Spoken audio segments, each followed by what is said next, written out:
Our second book today is a brand new book by Andrea Beatty.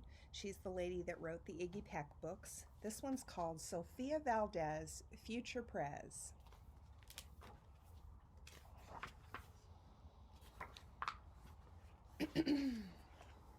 Sofia was a baby who got things done, helping her family before she turned one. She and Abuelo went out every week to help elderly friends around Blue River Creek who couldn't get out and about on their own with no place to gather, were stuck home alone. Raking the leaves, taking pets for a walk, or just dropping by for a treat and a talk, Sofia Valdez did as much as she could for her family and friends and her whole neighborhood. A dreamer, a doer, a real-life go-getter. Most people like good, but Sofia liked better.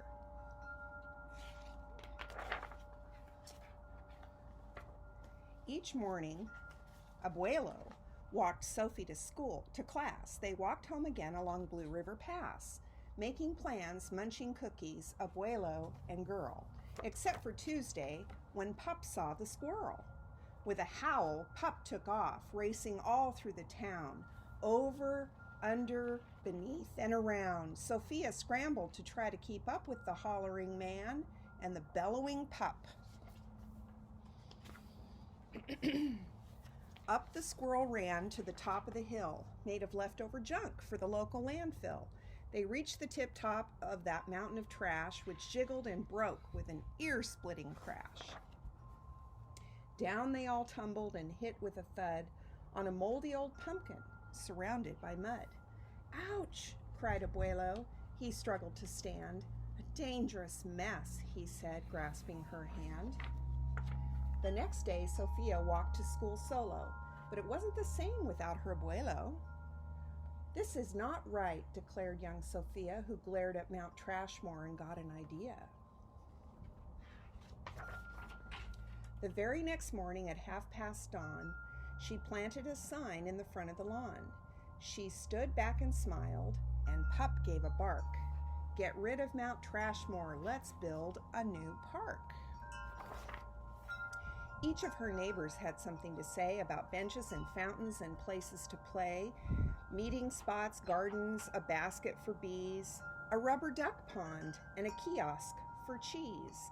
She drew every thought on her map of the park, which was perfectly perfect by 1:45.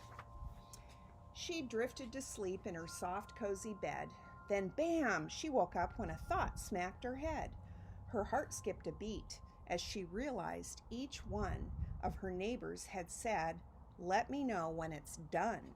They all thought Sofia could build it alone. But how could one girl do so much on her own? The weight of that thought made her tender heart ache. As night thunder growled, she lay wide awake. Then dawn brought a storm and the gloomy sky wept, and the heartsick Sofia finally slept. Abuelo baked cookies when Sophie got up. He gave her a bagful and snuck one to Pup. He blinked back a tear as he hugged his Sofia. "For courage," he whispered. "Te amo, mi vida."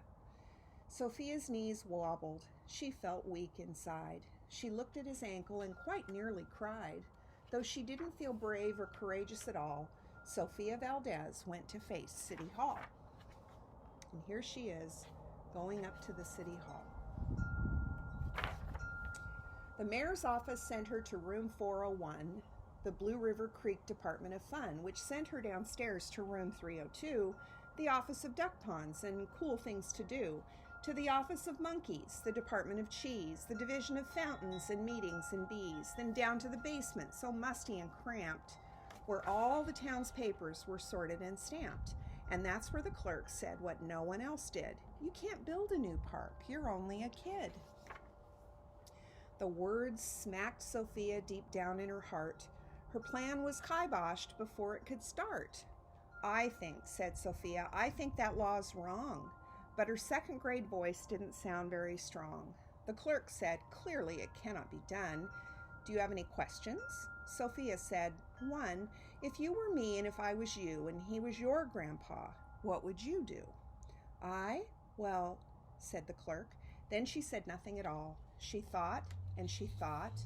Then she sent out a call to every employee throughout City Hall. The entire government of Blue River Creek crammed into the office to hear Sophie speak. But her words jumbled up and her cheeks turned bright red as a dozen emotions rushed into her head. Her heart beat so loudly, she thought it would crack. The crowd leaned in closer. Sophia leaned back. Then her arm brushed the edge of the old cookie sack. And that was the moment when Sophia first knew being brave means doing the things you must do, though your heart cracks with fear, though you're just in grade 2. She took a deep breath, looked the mayor in the eye, and though her knees wobbled, she held her head high. Sophia started talking.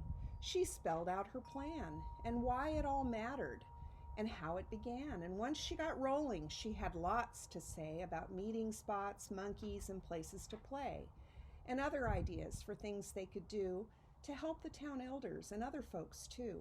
She had thoughts on the library, thoughts on the zoo, and perhaps a way to combine the two. And, "All right," cried the mayor, "go start a petition. If the town wants a new park, we'll form a commission." And so young Sophia got right to work, with some help from her family and pup and the clerk. Then others joined in. Not all, but a few, like Miss Lila Greer and the kids in grade 2. And if you look closely, you're going to see Rosie Revere, and you're going to see Iggy Peck, and you're going to see Ada Twist, some of the characters from the old books. There were hearings and surveys and taxes to figure, then bulldozers, cranes, and a big blue digger. They all built that park. That's how it got done, with the hard work of, by, and for everyone. And it began with the dream of one person, just one, who laced up her shoes and then led the way to help Blue River Creek get a new place to play. Now every evening till long after dark, the town comes together at Citizens Park. They all hold this truth to be self-evident, that Sofia Valdez could grow up to be president. Until then, Sofia, that real-life go-getter, helps Blue River Creek get better and better. And